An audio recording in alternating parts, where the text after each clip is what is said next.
Hey guys, welcome back. In this occasion, I'm going to be making a sugar paste bunny topper. So you can see again the tools that I usually use. I always use the same ones, so some ball tools, rolling pin, a few cutters.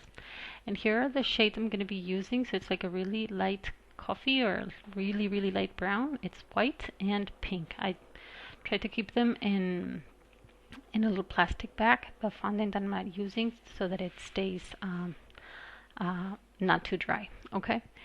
So in this case, I'm going to start with the body. So I'm taking a big ball of styrofoam ball, covering it with aluminum foil, and just going to start directly shaping with the really light brown. So it's going to be like a really nice, cute looking bunny. Actually, this one is inspired on one I saw online, which I thought was really cool and I wanted to try out. So again, the what I use to paste or to attach the the ball to the fondant, it's just water. I don't use any edible glues, just regular water. Okay, and then I'm just kind of shaping it and molding it with my hands to give it the nice kind of pear shape. And then just flattening it out at the top where I will later on attach the neck. Okay, as so. And now I'm gonna start with the head. So in this case, I'm using like a smaller ball. Usually, I like to do my characters with like big-headed, but in this occasion, since as I said, I'm getting inspired on an artist I saw online, and I wanted to try out, so I'm doing it like the one she has. I can put down below if you're interested who she is, because she's got really beautiful work. So now I'm just shaping the head. So in this case, when you're gonna do like indentations or you're gonna shape it out, you want to use like a little more fondant than you would, for example, for the body, which is just gonna be flat, so that you have kind of enough fondant to, because if you put it really thin layer of fondant, then you have no flexibility later to shape if you want to do like the little mouth coming out, or put the ball tool and really make the eye socket. So you want to use a little more fondant than you would for the considering the size of the ball that you're using. Okay. And now with this cutter tool, I'm just kind of giving the shape of the nose and the little mouth, and then just putting where the eyes are going to be. So sometimes I use like depending like specific eye color. In this case, it's just like the little black ball, and then with the kind of the white shine, which I find is kind of makes them look like these really tender, cute looking animals. Okay.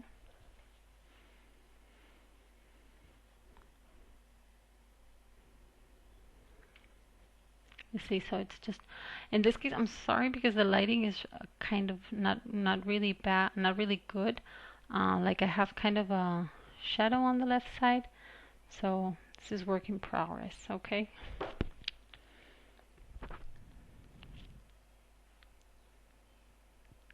But there it is. Now I'm starting with the little arms. Sorry, with the not the arms, the ears. So you see, it's like a little kind of a snake that I just flatten out, and then you shape it kind of cute. So in this one, it's like one of the ears is kind of standing up, and the other one is laying down, like some bunnies do, like these long-eared bunnies.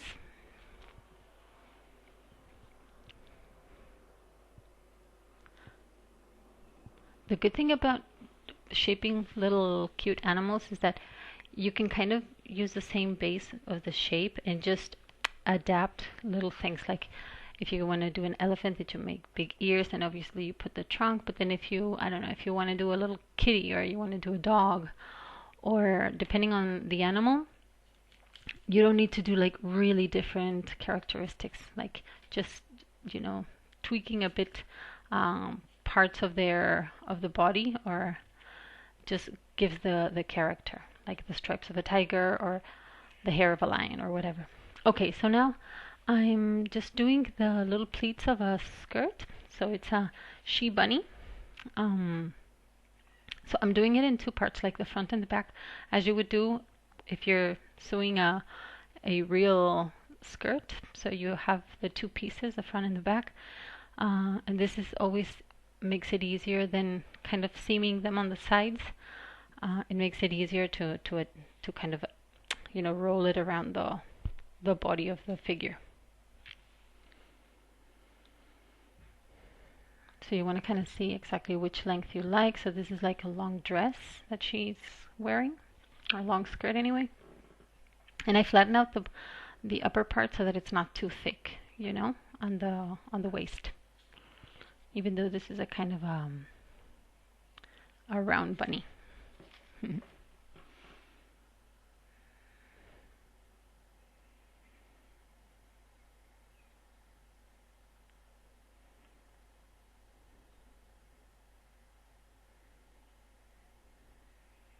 And there with a knife, I'm just kind of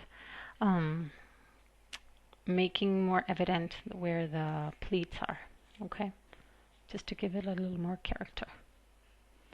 So now, just for making my life easier, you just put like a little toothpick and already put it to dry. And here I'm just doing exactly the same thing, but now for the back.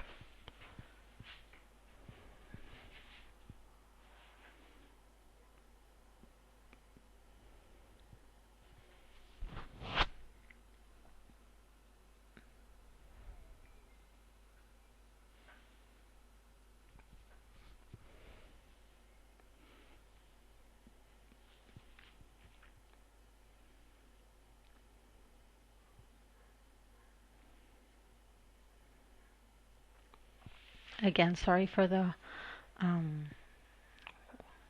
where the focus is on the corner. This I need to improve.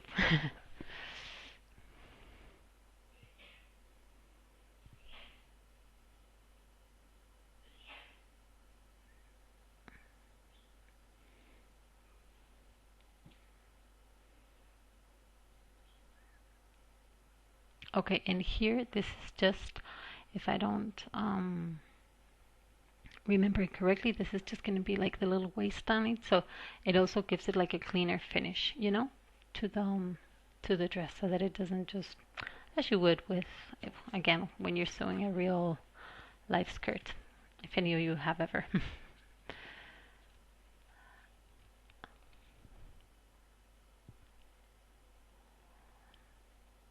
So this is the little teeny weeny neck.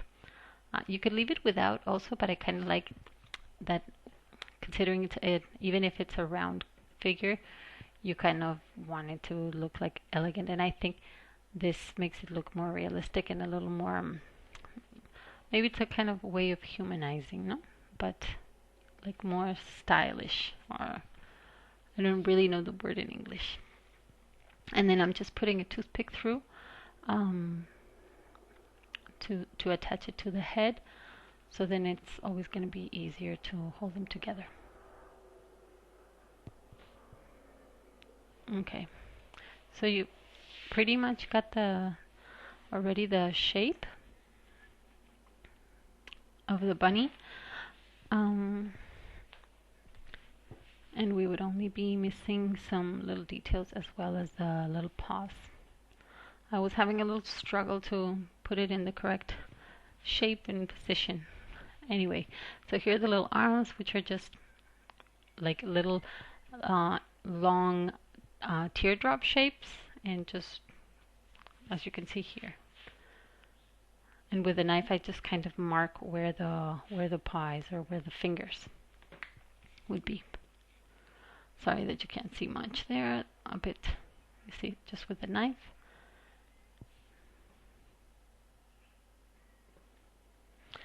And then what I did like about this one is I made kind of a print on the dress with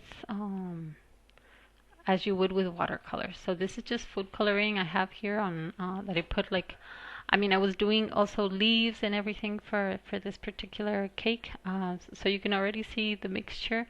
So then I kind of use the same ones so that they would be in combination, no? Just to make like little watercolor flowers. Obviously, this is edible food coloring, but it's like it gives a lot of play. It's I really like it, and I think it looks really cute.